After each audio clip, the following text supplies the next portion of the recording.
Silicon Valley Bank experienced an absolutely standard bank run. This is the bank run that you see in movies like It's a Wonderful Life or Mary Poppins, which is to say that banks make their money by borrowing money from the people who put deposits in the bank and paying them very little interest. And in return for the very little interest, the people who lend the bank money, which is what you do when you deposit your money in a bank, they can take it out any time. So it's a short-term loan that can be called by a depositor at any moment.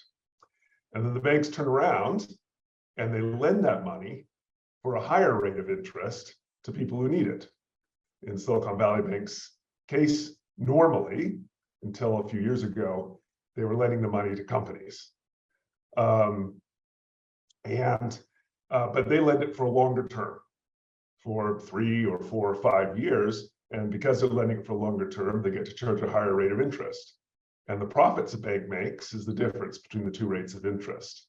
And the reason there's 2 rates of interest is one's a short-term rate of interest and one's a long-term rate of interest. The only problem is that if all the depositors want their money back, that money is, as George Bailey says in It's a Wonderful Life, not in the bank. It's been loaned out to other places, and the bank can't get the money that quickly because the loans are longer term. So what happens if everyone asks their money back? We have what's called a run on the bank. It's traditionally how banks fail, and that's what happened to Silicon Valley Bank over the weekend.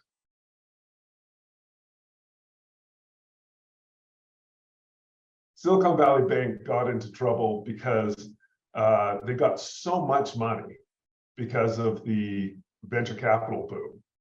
So many of their clients received more money than they knew what to do with, that they deposited all this money in Silicon Valley Bank, which meant that Silicon Valley Bank's assets, the amount of money that they'd been loaned, grew exponentially.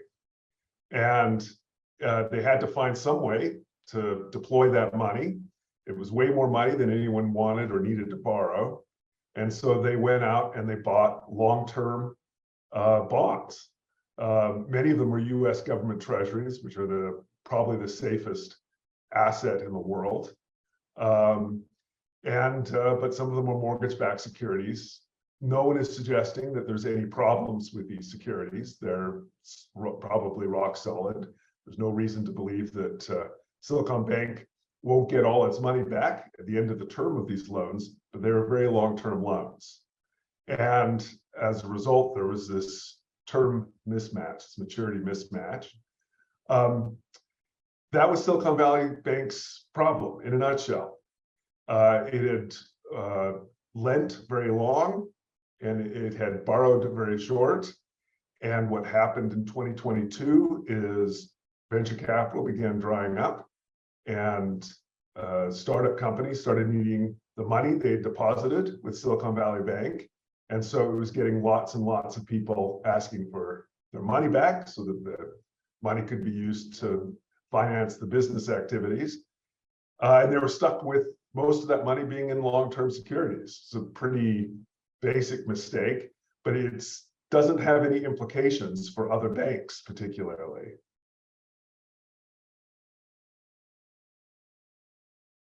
Silicon Valley Bank had a Canadian operation. It was mostly just used to facilitate transactions for their American clients who had business in Canada. They didn't really take much in the way of deposits.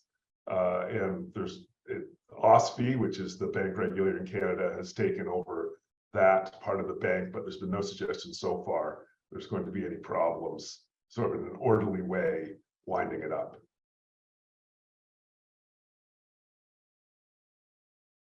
So the reason why the regional banks have got people concerned is because what Silicon Valley Bank did is they bought long-term bonds in the last, with 10-year terms. But the problem is they bought them before the Federal Reserve in the United States and Bank of Canada and most other central banks in the developed world started raising interest rates. And when interest rates go up, the value of existing bonds go down because they were issued at a lower interest rate. And so you could put your money in and get a higher interest rate buying some new government debt that comes on the market.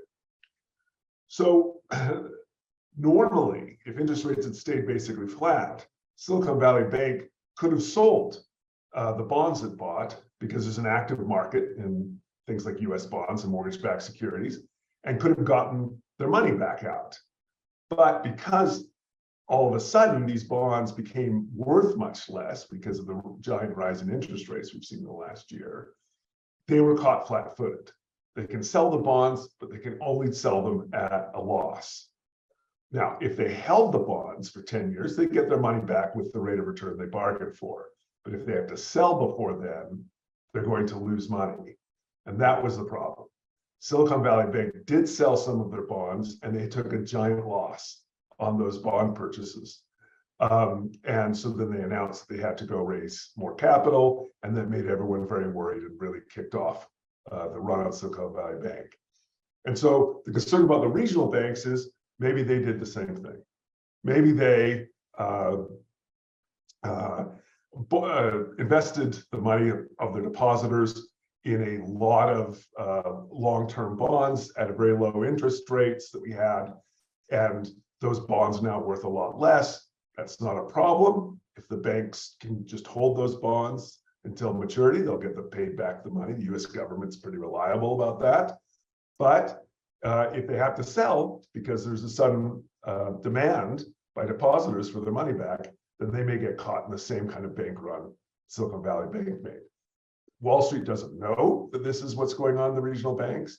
One of Silicon Valley Bank's problems was it was really focused on the startup, on Silicon Valley startups.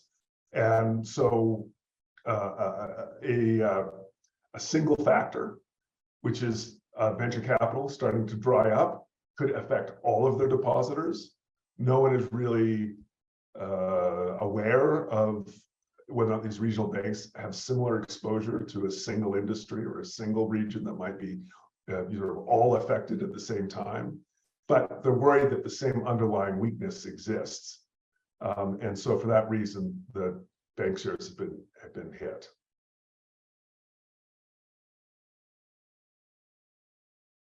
Canada's made the decision that we are happy with extremely high bank fees.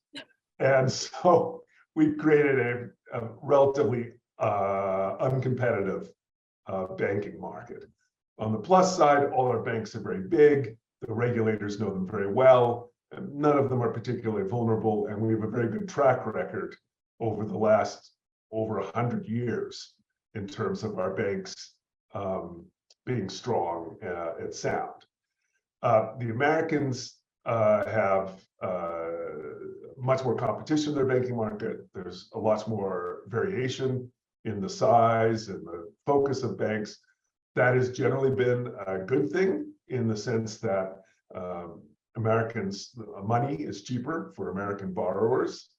But it's a bad thing in that these banks are more prone to blowing up.